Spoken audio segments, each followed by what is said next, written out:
Open the glove box. Remove the damper arm.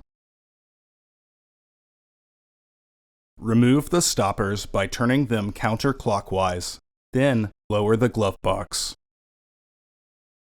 Pinch the tab and slide the housing door to the left to remove it.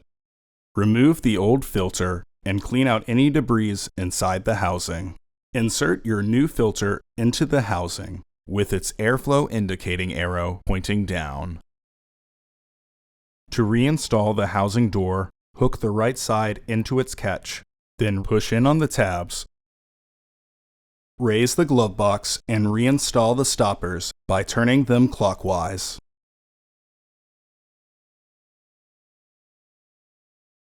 Reinstall the damper arm. Close the glove box. Order your parts today at filterheads.com. Also, please like our video and subscribe to our channel so you won't miss any new content.